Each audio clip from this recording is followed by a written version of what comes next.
Привет, друзья! Любим ачму всей семьей и часто покупаем ее в грузинской выпечке. Впервые решила испечь ее в домашних условиях. Дальше в видео покажу, какие возникли сложности. Ачму буду делать по рецепту, который чаще всего предлагается на YouTube. Просеяла 1 кг пшеничной муки и делаю углубления.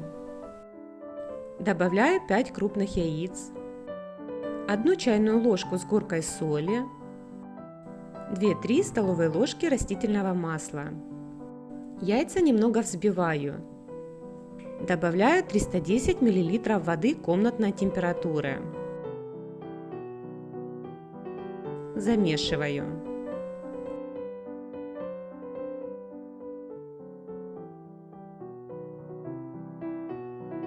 Тесто мягкое, к рукам практически не липнет. Накрываю и оставляю минут на 20, пока подготавливаю сыр. На мой вкус лучшее сочетание это 600 грамм сулугуни и по 300 грамм адыгейского сыра и брынзы.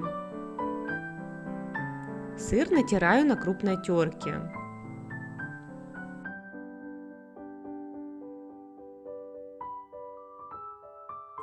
Тесто обминаю. Раскатываю в колбаску. Делю на 8 частей. Для нижнего и верхнего слоя лучше оставить немного больше теста. Формирую шарики. Накрываю полотенцем. Делать я буду на стандартном противне 35 см на 40 см. Удобнее формировать ачму, если форма с высокими бортиками, но с низкими также подойдет. 200 грамм сливочного масла поставила растапливаться, а упаковкой смазываю противень. Это очень удобно.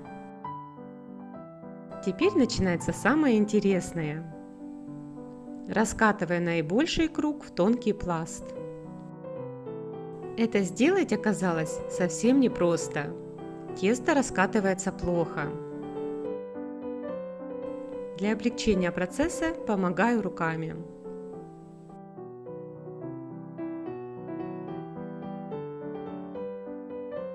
С помощью скалки переношу пласт на противень. Только нужно притрусить мукой, чтобы тесто не прилипало. Раскладываю, оставляя бортики. И смазываю растопленным сливочным маслом. Пока раскатываю следующий пласт, ставлю большую кастрюлю с водой закипать. А вот этого делать не нужно. Так тесто слипается. Лучше сразу же отваривать по мере раскатывания пластов. Воду подсаливаю. Пытаюсь рассоединить тесто.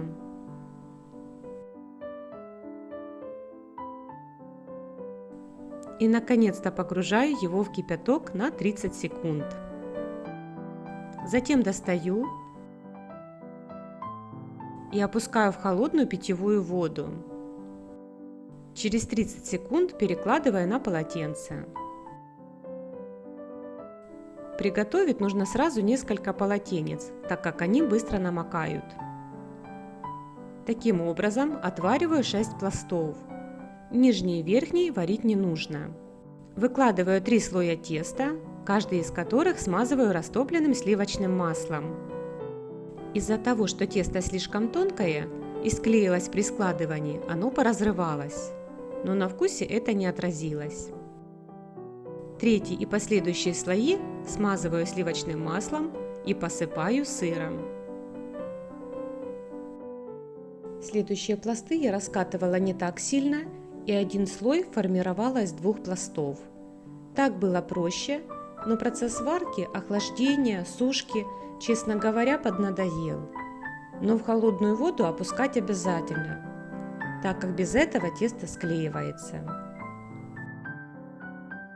Края нижнего пласта загибаю наверх.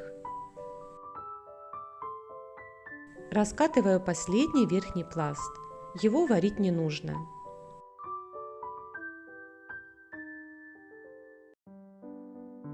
Смазываю сливочным маслом. У меня остался сыр, поэтому немного притрушу им сверху. Ачма получилась 6 слоев. Выпекаем при 180 градусах до зарумянивания, где-то 40-50 минут. Меньший сын одно уже ест, очень любит ачму, а я подведу итоги. Основная ошибка, думаю, была в несоответствии пропорций в рецепте и размера формы. Сильно раскатывать сложно, но и не обязательно. Вкусно получается и со слоями потолще. Оптимальный размер формы для указанных пропорций – это где-то 30 см на 30 см. Но и несмотря на это, тесто очень плотное.